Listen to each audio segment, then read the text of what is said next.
So, let's talk about bananas. You know them. You love them. They're bright yellow, shaped like nature's perfect smile, and they're basically the default fruit when people say eat something healthy. But here's the thing. Have you ever noticed that banana-flavored candy doesn't actually taste like bananas? It's like some alternate universe banana. You pop a banana Laffy Taffy or run into banana Runts, and suddenly you're tasting something that feels both familiar and completely wrong at the same time.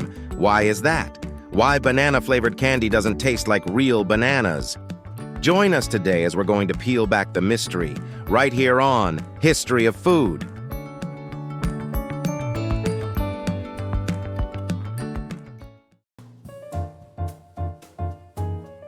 First of all, let's set the record straight. The flavor in banana candy wasn't created because candy makers were lazy or had bad taste buds. No, this weird mismatch actually has some history behind it. A lot of people online will tell you it's because banana candy is based on an extinct banana, the Gros Michel, or as some call it, Big Mike. Sounds dramatic, right? Like a tragic fruit soap opera. The Gros Michel was the banana of choice worldwide up until the mid-20th century. People swore it tasted sweeter and creamier than today's bananas. Unfortunately, a fungus wiped it out of large-scale farming in the 1950s. That's why the bananas you eat today are mostly Cavendish, which is sturdier against disease, but many argue just doesn't taste the same. So the story goes like this. Banana flavoring was modeled after the Gros Michel, not the Cavendish, which would explain why banana candy doesn't match the bananas we eat now. But here's the twist. It's not quite that simple.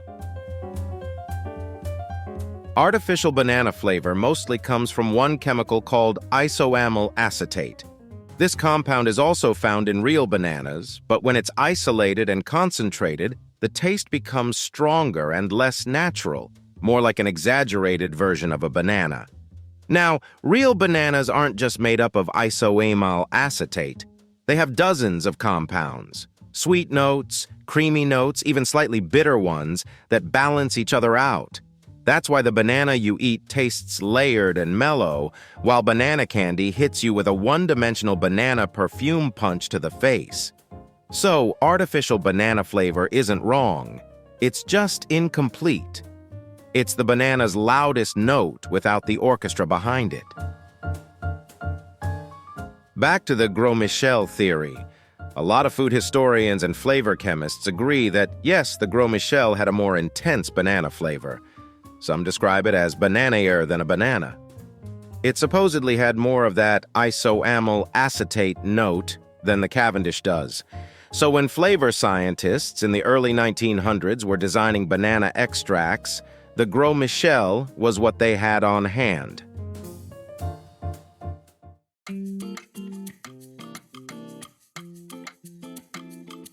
Because of Gros Michel theory, today's banana candy is still mimicking a banana, just not the one most of us grew up eating.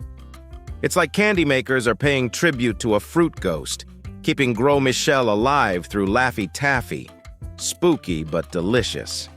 But even if the Gros Michel was sweeter, it wasn't only isoamyl acetate either, which means the candy flavor is still a simplification, not a perfect representation. Think of it like trying to draw a portrait of someone but only sketching their nose. Sure, it's recognizable, but it's not the whole face. You might be thinking, if today's bananas taste different, why didn't candy makers just update the recipe? Switch it up to Cavendish 2.0. Well, a few reasons. First, artificial flavors are cheap. Making a flavor that captures the full complexity of a Cavendish banana would require mixing lots of compounds, testing, and refining. Meanwhile, isoamyl acetate has been around forever. It's recognizable, and people already associate it with banana.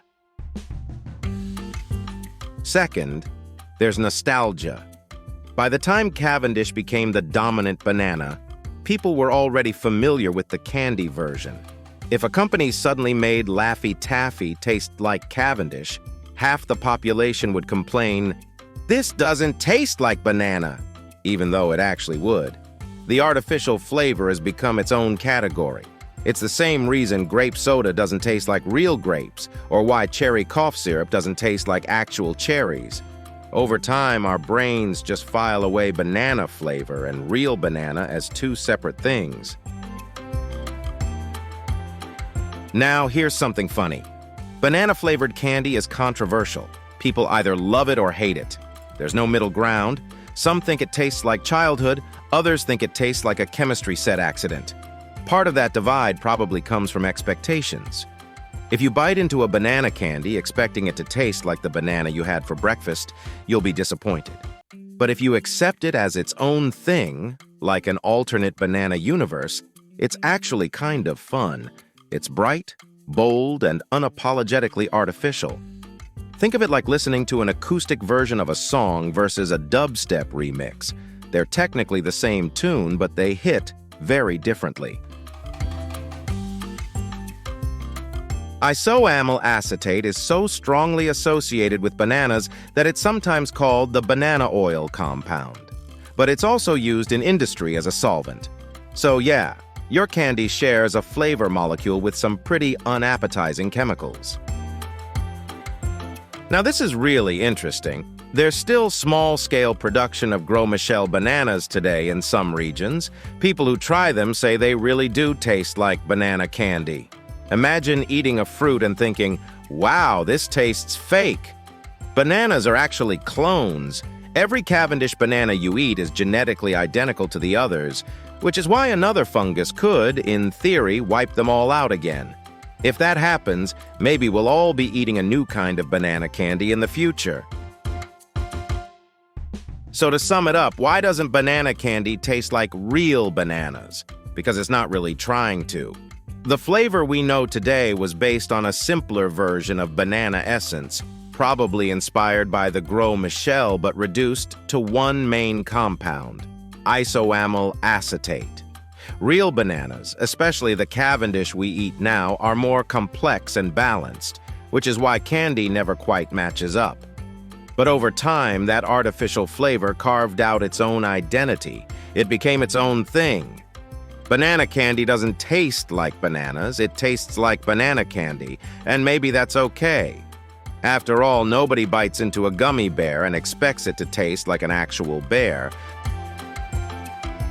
So next time you're unwrapping a piece of banana Laffy Taffy, don't think of it as a failed fruit impersonation.